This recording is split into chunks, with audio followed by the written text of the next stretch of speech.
My family had come from settlements along the Rio Grande, directly across the river from Matamoros, Mexico. After the Treaty of Guadalupe Hidalgo, Texas incorporated Brownsville, and my grandfather became a Tejano. By the time my father could call himself a man, war had come again to the Rio Grande. And because Ignacio Zaragoza had been born in Texas, he was a hero on both sides of the border. To my grandfather, he was a symbol of triumph. Mexicans still had the power to free themselves from the yoke put upon them by the rapidly advancing swarm of Anglos, throwing shadows across the Southwest. So he volunteered for the Union Army in the American Civil War. My father, though, was a Confederate soldier stationed along the border. It's from him that I learned this old Confederate song.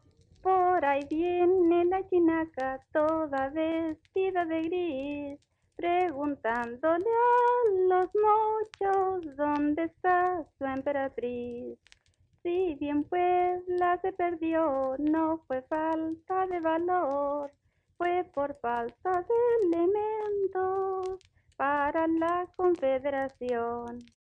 A Chinaca were guerrilla soldiers who didn't have the means to outfit themselves in the gray uniform of the Confederates. Understand that some Tejanos, like my father, believed that they might benefit from an alliance of France, Mexico, and the Confederate States of America. The song shows how deeply we were divided, even among our own people. My father, a Tejano in gray, came home from the war forever changed. My grandfather did not return. It was my mother who saw me fit for the saddle at 4 years old. Before that, she carried me on the front of her own saddle. She had grown up on a large hacienda in northern Mexico, but had fallen in love with a handsome vaquero, a mestizo, and helped him run their typical cow camp. No house, just a tent for shelter. Every man and woman who knew her respected her.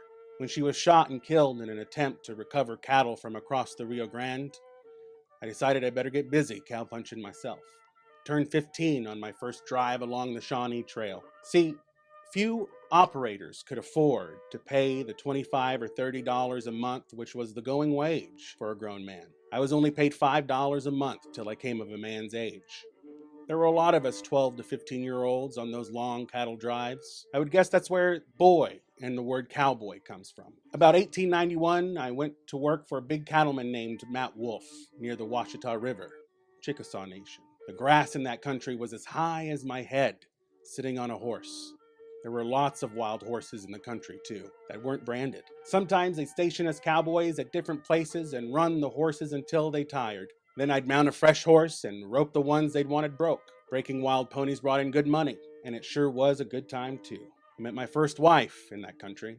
She was full-blood Chickasaw and an exceptional horsewoman. She'd been raised around horses her whole life. When the ranches gave way to the farms in Cumberland, became a country village with a school, post office, and churches, I lit out for the yet unfenced ranges of the Cherokee Outlet. Left my wife to tend to her farm and teach at the country school. She wasn't one that liked to wander, too fond of fences. Though the outlet was near played out as well, in the fight over land usage, the farmer was the victor. Few of the big outfits made the transition from cattle trailing to modern ranching and farming. That's how I ended up on the Wild West Show circuit, doing what I've always done, roping and riding wild broncos. In the show arena, I regularly roped 6 horses running abreast with one throw. Heck, I even caught a runaway elephant. But that wasn't part of the show. That was just part of life on the road with a show menagerie. It's dangerous work, too. I've been dragged, bucked, and run over. Broken bones, bumps, bruises, I've suffered them all for a show I loved. I suppose my vaquero days will live as long as the Wild West Show survives. And then I'll ride fences and break prairie ponies till I'm laid to rest in some obliging sod, food for the prairie grass growing to reach the bison's back. Oh, we spread down a blanket on the green grassy ground, and the horses and cattle were grazing all around.